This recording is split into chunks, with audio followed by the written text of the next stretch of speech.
What's up, everybody? I'm Jeff Williams, and this is the first episode of Create Your Opportunity podcast, where I sit down with individuals who I believe are real difference makers in their respective industries. During these interviews, we'll dive into my guests' journey, learn what keeps them motivated, and break down how they really created opportunities for themselves, and hopefully give you, the viewers, the opportunity, the motivation, and the blueprint to create your own. My first guest is rapper, actor, TV host, and sneaker influencer, JACQUES SLADE, aka Kustos. Jock has over 1.6 million followers across all different platforms, generating over 214 million views on just YouTube alone. He's interviewed everyone from the late Kobe Bryant to one of the greats in Kevin Durant, and he's even been invited to Michael Jordan's house. Thank you for coming to my house for this interview, virtually, and joining me for this. Kustos, JACQUES SLADE, thank you for joining me. How are you doing today? I'm doing good, Jeff, man. Thank you for having me on the show, man. This is pretty exciting. I love this. Thank you for making me the first guest too. I feel a certain kind of way about that. I'm gonna be honest.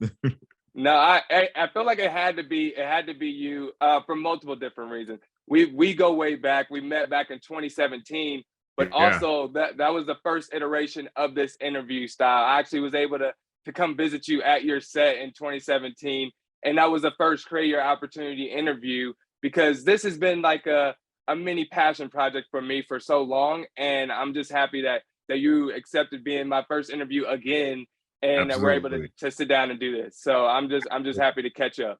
Same here, man. It's been a while, so I'm glad we can take this opportunity to catch up. Definitely. So like I mentioned, I was introduced to you in 2017 when you were a TV host for NBC LA, but the world, and I say the world when I mean YouTube, was introduced to you in 2006 with Get Your Hands Up, and as you as a rapper. So is rapping your first love? Well, I mean, technically basketball is probably my first love, but rapping is a very close second. Yeah, I was doing music pretty hardcore all the way from like high school through most of college and a little bit of my adult life as well. I was pursuing it pretty passionately. Didn't work out, but it was a lot of fun, and I learned a lot for sure. Well, I mean, didn't work out is definitely relative, because I feel like it opened doors. It definitely opened doors for you, because you started rapping, but you got into movies, you got into acting as well. So how was that transition? Because there's some rappers that try acting, they do well, they don't do well, but like it seems smooth. And you also, I don't want to jump too far, but you also opened doors for yourself and was acting and was on the soundtrack. How did the acting come about first, and then how did it get on the soundtrack? So I think, well, it's probably more of the reverse. So I was rapping, and people started using my music for movies and stuff like that. And then I got close with a couple of the music supervisors, and that's really what led to the acting. So they saw shows and saw, how we performed at shows. And they offered it like, hey, do you want to actually be in this movie as well? And obviously I said yes, because that was super exciting for me. And so that's kind of how that really happened. So I think the first instance was a movie called Drill Bit Taylor. I wasn't actually in the movie, but they brought me on set to help coach the actors how to rap.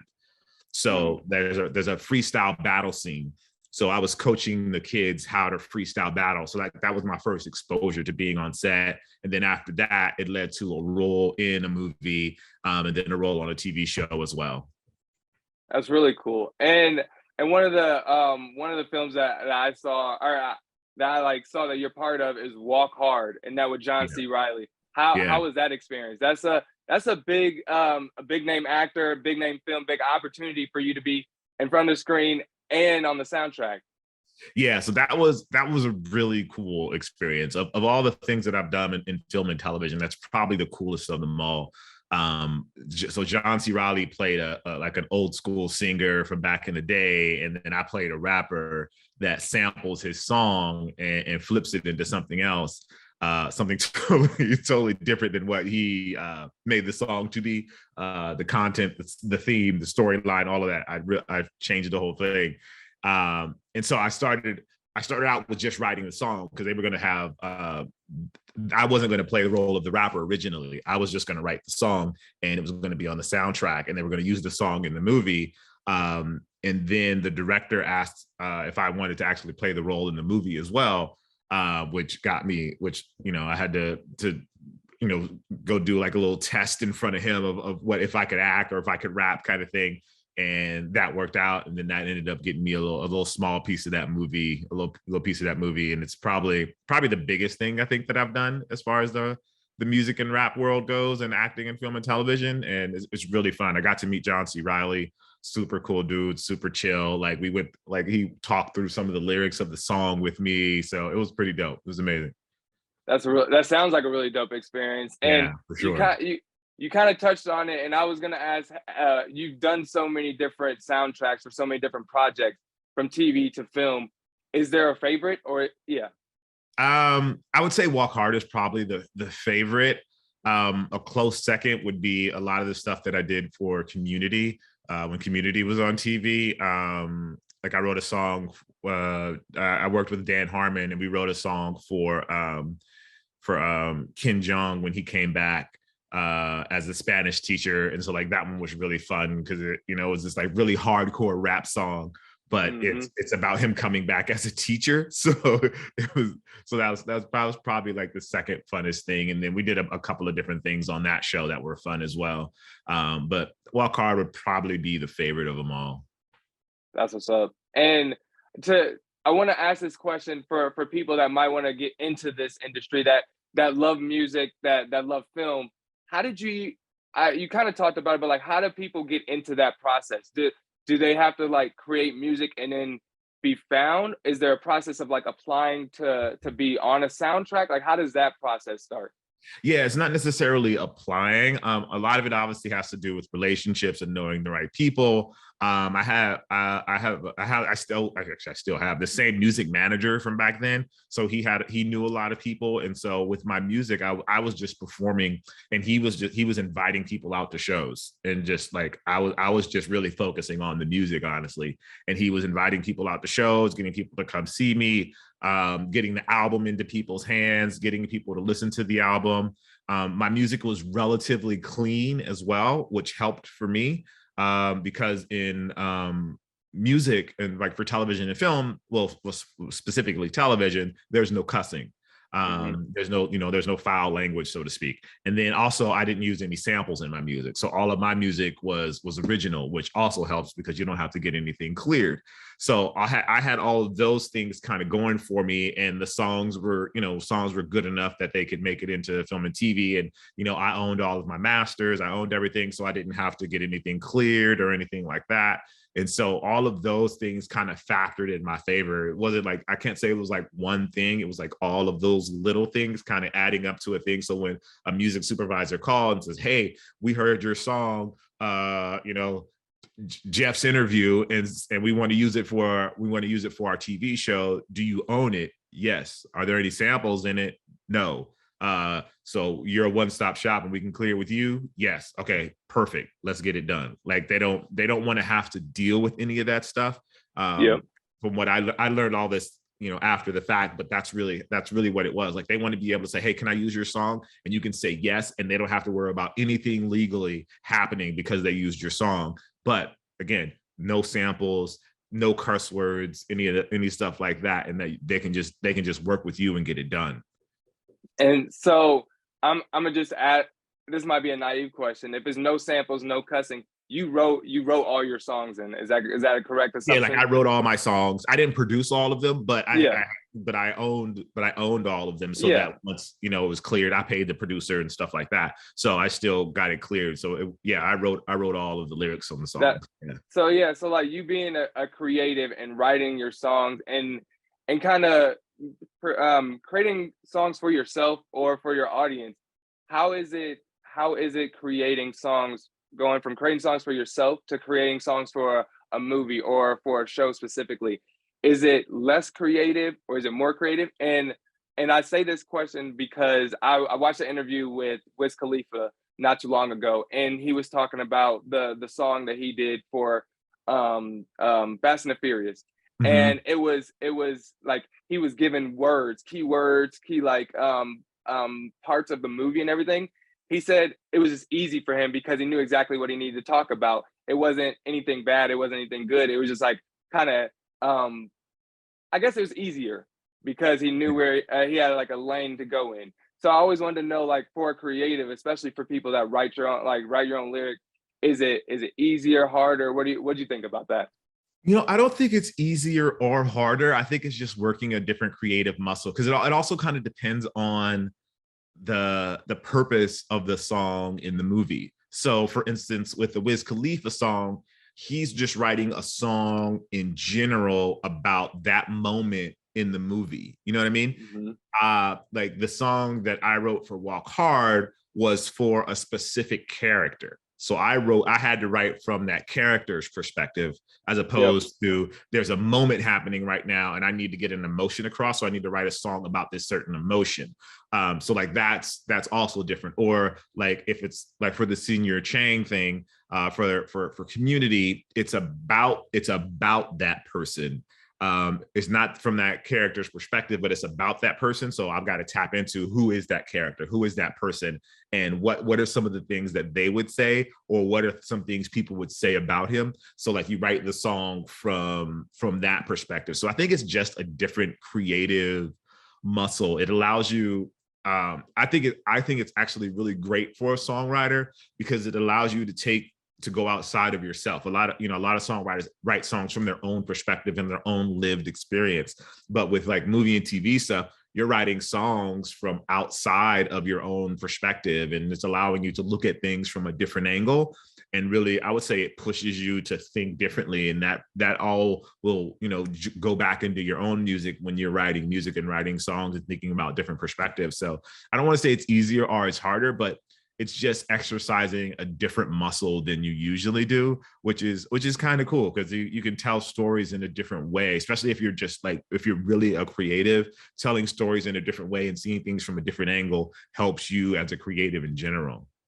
Yeah, I mean that sounds really cool, and just being able to like tap into different aspects of your creativity, being Yeah. able to showcase different aspects of your creativity, because at the end of the day, when people see like, oh, Jacques can do this, he can act, he can write, he can produce, he can literally make all these different shows and formats that you see on his social media. And speaking of like the versatility that you have, I kind of want to jump into another bag that you have, which is I'm like bumped into my mic, which is sneakers. Like Yeah. a lot of people know you for sneakers, for reviewing them, for interviewing people around the culture, for being around the culture, for just being in the culture of sneaker, Yeah. the sneaker world. And first, like, how did that come about? Because I saw like your first unboxing on YouTube, and I want to say your first unboxing around August of 2012. But like before that, you were doing it for on TV, right? You were doing it for other, like, was it Sports Nation? So no, I've been doing it on YouTube since 2009, I think. Okay, well So then I I was need to do working more for research. no, it's great. No, you're good though. Found that first unboxing. I was doing it for a website called Kicks on Fire. So they back then, not a lot of people were doing sneaker content, and this was like while I was still acting and doing stuff like that. So I wanted to kind of just continue to keep myself on camera and just to stay fresh and be able to do all of those things. And so I started making those videos as a response to, like, I wasn't getting auditions and I wasn't working as much in that field. So I started creating videos there about sneakers as a way to kind of just bring that sort of perspective to the world of sneakers, because at the time it was there, but it wasn't as prominent as it is now. Yeah, I mean, I feel like the sneaker culture it's like slowly growing. People say it's a niche, but like there's TV shows about it, there's movies about it now. So Yeah. like it's very well integrated in the everyday world now. And from just wanting to be seen on camera more, so just using that as a platform, to being invited to Michael Jordan's house and playing basketball on his court. How does that transition happen? And then what was that experience like? A lot of it came from because I was one of the first to really stand out in the world of sneakers that was doing YouTube and stuff like that. So that put me in a place where a lot of sneaker brands wanted to work with me. So because not a lot of people were doing YouTube. I shouldn't say, I keep saying not a lot. There were a lot of people doing content, but I was one of the few that stood out in that arena. And so that elevated me, so that sneaker brands wanted to work with me and wanted to tap into my voice with the way that they tell stories and the way that I tell stories. That's really cool. And I've seen you interview so many different people, talk about so many different pairs of shoes. I've probably asked you this like casually, but I want to ask you this on here. What is the rare shoe that you either seen or that you own? How about this? What's the rarest shoe that you own? I like that. What's the rarest shoe that you own? The rarest shoe that I own, that's a great question. Like I have a few like one of one custom shoes that were made for like movie projects or for like a brand did a project and they have like a one and they made like a one shoe they wanted me to review or something like that. But I think the most, probably the rarest one I have is a pair of signed Kobe's from I believe 2013 or 2014. I have a pair of signed Kobe's. That's probably the rarest shoe that I have. That one, and then I have a running shoe that was signed by Eliud Kipchoge, who is he's the only man who ran a marathon in faster than 2 hours. So I have a pair signed by him as well. He signed him. I met him the day before I ran my marathon, and he signed a pair of shoes for me. Talk about motivation. Yeah, That's right? I was like, that's what's up right there. I was like, you can't get much better than motivation than that.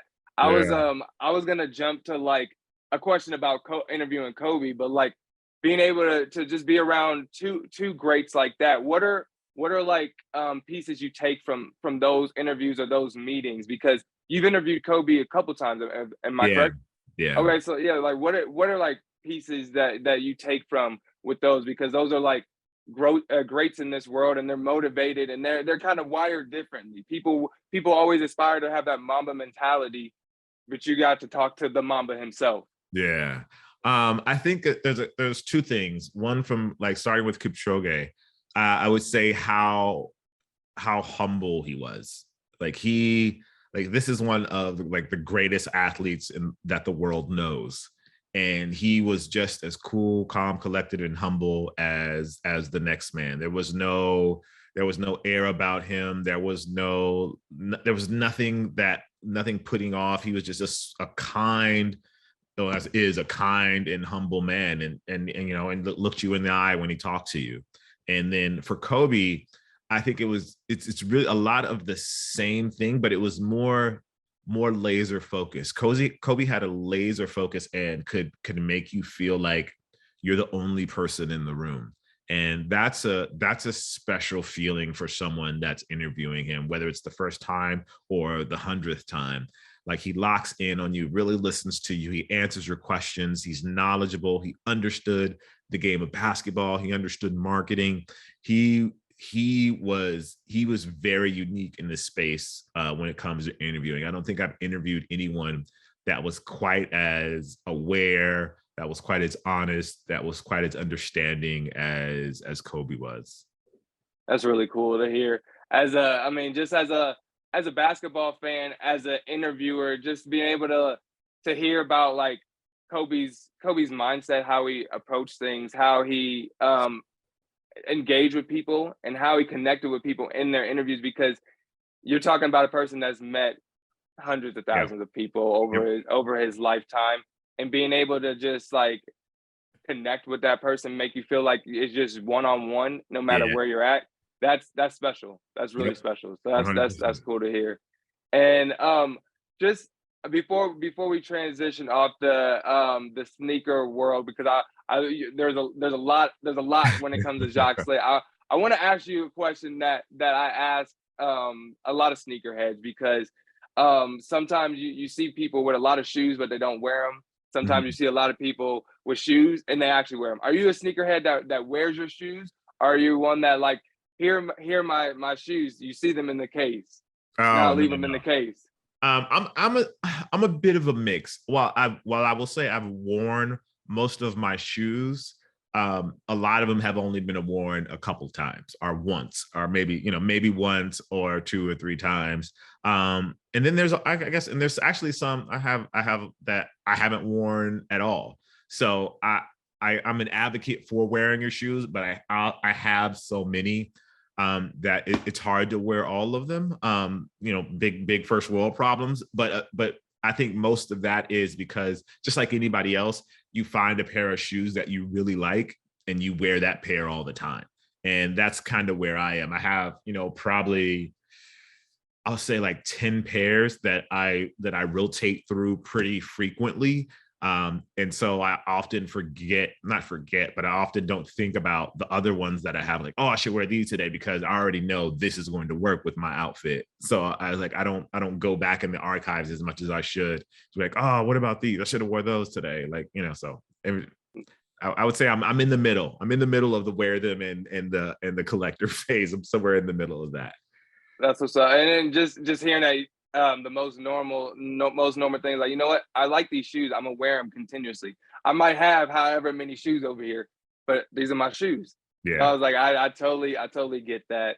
And talking about shoes, I feel like you transitioned to our next, I was gonna say our next topic, but like your next venture. But you've been playing golf for so long, and as a viewer, seeing you jump into the PGA Tour and like commentating that, working with the PGA, I was gonna say I was surprised, but then when I saw your integration with the shoes and how there's like Jordan golf shoes and everything, I'm like, this is such a smooth transition.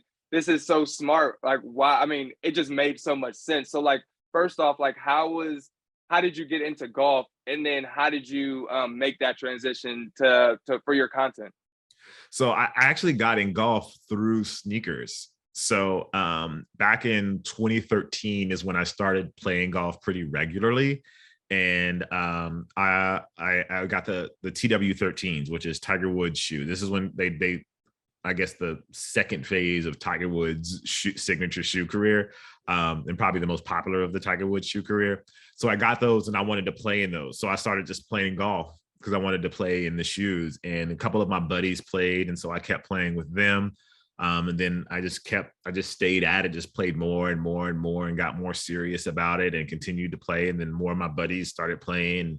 And then I just started buying golf shoes like crazy. So I have a crazy collection of golf shoes. So I think it started with sneakers. But now it's something that I'm just as passionate about golf as I am about sneakers. That's really cool. And I'm a person that's tried golf in the past. I've hit a couple balls. I've hit a lot of the ground, and it's really frustrating for me. So like, how do you get past the frustration part and get into the playing well? Like, was it a learning curve for you? Because you said you started like in 2017, right? So like, it wasn't 2013. I'm sorry. So like, but like, it wasn't like when you were young, how most kids start young. So like, how was that transition? Honestly, I think it was my ego that kept me at it, because I've been an athlete all my life, and I grew up with 6 cousins, and so it was always like, hey, you gotta step it up, like you gotta step it up. And so for me, when it came to golf, it was kind of that same thing. It was like I was playing, and my buddies was kicking my butt. I wasn't hitting the ball right. And I was just like, yo, I ain't gonna let y'all keep beating me. Like, that ain't how this is gonna work. And so I just worked at it. It was like one of the, I mean, again, I would honestly say it's my ego. Like I'm an athlete. I know I can do this. So I just kept at it. That's what's up. And I love that. I would say, as a fellow athlete, and like, coming from a person with a bigger family, like you love having that competitiveness at school, especially in the house, because like you can go at it with like your teammates or whatever, or people that you're playing against. But when you have it at home and it's all the time with your family, those are the people you really want to get at and you really want to beat. So like, it's the best type of feeling when you beat the family. Yeah, that's what's up. Absolutely. So before I feel like we've talked about so many different topics. I just want to ask you a couple different questions that like just for the general viewer, just to like think about. So for the first one is for more like content creators. One of the biggest pitfalls that I see is consistency. Yeah. You're like and from an outsider's perspective, because everybody thinks differently. You're like one of the goals of consistency with creating content, being active, being seen on what is TV, social media, wherever you're being seen, you're always creating content. How have you found being consistent? Like, how have you found, like, I guess the word, like, how do you stay consistent? That's my question. I think part of it is one, dedicating yourself to it, and also kind of loving it. You know what I mean? The creative process. Like for me, like I love being creative. I love setting up the cameras. I love editing. I love finding a way to tell that story. I love the writing process. Like I love the whole process of creating. And like I think that's just something inert in me, is like just to being able to create. So that I think pushes me, one, to be consistent, but also, if you really want to do it, realizing that it's going to be sacrificed. Like, sometimes on Friday nights, I'm not out hanging out, chilling. I'm in the studio working on something, kind of thing. Like it's, and that's not to promote like hustle culture and you got to hustle, hustle, hustle. Like that's not really it's not necessarily that. It's more about, if this is something that you really want to do and it's something that you love, you have to prioritize it over some of the other things that you do, in order to stay consistent. And then you start to develop processes that make it easier. And, you get people that you work with that help make the processes easier. So I say, it's really about loving it and being super passionate about it and chasing after it, in spite of everything else that's going on. No, I love that. And I'm gonna take that like for myself, because I love like turning on the cameras and putting on the mic, like putting up the mic and doing this. But there's times where I'm like, okay, I'm not the I just need to make sure I love the process and remember the process, because sometimes I just get caught up. But I love that, and I'm gonna make sure I clip that off for people, because there's a lot of people I talk to that either get caught up in get caught up with consistency. They think it's just too big, but it's like, you just focus on the process, focus on the things that you love, and just do that every day. So Yeah. I really like that. Yeah. Like the work is the reward. Like consider the work as the reward, as opposed to what comes what after you push the product out. Consider the work as the reward. That's really dope. That's really dope. And another question I have, just as like a general advice, what do you have advice for up and coming artists that want to like create their opportunity? Because I feel like you're the embodiment of creating your opportunity. When it wasn't rapping, it was acting. When it wasn't acting, it was sneakers, and now golf. So it's like, is there any type of advice that you might just have? Yeah, I think the most compelling thing that any artist can do is to be themselves and have their own perspective. Like I think we all start out mimicking those that we like and those that we love, but you eventually have to tune that art to where it's yours and it's your perspective, and people understand your perspective, because that is what people relate with the most. We're all the same, but we're all different, and those differences are what make us special, which makes in each individual special. So find those differences, find out those things that make us different, whether it's your story, your backstory, the way you look at things, the way you see things. All of those things change your perspective. And then also you have to make sure you love the work. Like it can't be about, oh, I want to be famous or I want to make a lot of money, because to be frank, when you start out, no one cares. And that's just the reality of it. And that's not trying to be mean. That's not trying to be, anything like that, but no one cares at first. And you have to make them care. And the way you make them care is by being yourself and showing what you can add to the conversation. That's great. That's a great piece. And yeah, as I said, I appreciate that. You giving us great anecdotes today. So and one last question before we do our rapid fire this or that. What does 2023 look like for Jacques Slade? What can we expect from you? I would say a lot more content. I kind of slowed down a little bit in 22. So I think in 23, I'm going to be focused a little more on creating content. I'll be doing more stuff with the PGA Tour, so I'm excited about that, kind of sharing that. And then I have a couple of projects that I'm working on that I really hope come into fruition this year. Because I mean, I want to do more. You know what I mean? Like, this has been great, obviously, and I'm thankful, and I am tremendously blessed by what I've been able to do so far. But I also want to continue to push the envelope and do more and spread my wings a little more. I want to write a sitcom. I want to write a movie. I want to be in a movie. I want to be on a sitcom. I want to be able to do more in front of the camera, more behind the camera. So like there's all of these things that I still want to continue to push and continue to do and to share, because I feel like there's stories I want to be able to tell, and those mediums allow me to tell those stories in different ways and share those experiences in different ways. So I'm definitely pushing for that to be a bigger part of 2023.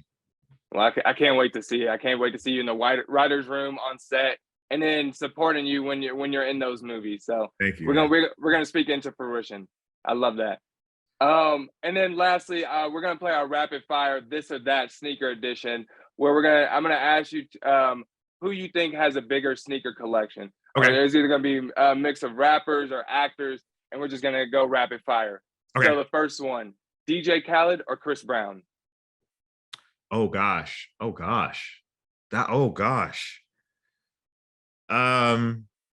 gonna go with Chris Brown. I hope Khaled don't get mad, but Chris Brown. Yeah, I'm gonna go with Chris Brown. Yeah. That's what's up. John Mayer or Mark Wahlberg? Ooh. That's two different kind of sneakerheads. So I'm gonna say Mark Wahlberg. Mark Wahlberg, yeah, for sure. Kevin Hart or Michael B. Jordan? Ooh, that is an interesting one. Gosh, I'm gonna say Michael B. Jordan. Sorry, Kevin. Michael B. Jordan. Kevin Hart likes sneakers, but I feel like he has more of a high end sort of appeal to the sneakers that he likes. Obviously likes Nike and Jordan as well, but I think Michael B. Jordan likes like the sneakers that we like. Yeah, I feel that. Yeah. What about Rick Ross or Wale? Oh, Wale, hands down. Wale is probably the biggest celebrity sneakerhead ever. That's what's up. Good to know. And then last one, Jerry Seinfeld or Jason Sudeikis? Oh, that I don't even know how to answer that one. I'm gonna go with Jason Sudeikis, but that's more just recency bias. So just because I'm watching this TV show, so I'm gonna say Jason Sudeikis just because of recency bias. But Jerry had quite the catalog, but Jason Sudeikis probably, yeah. That's what's up. And I appreciate you playing.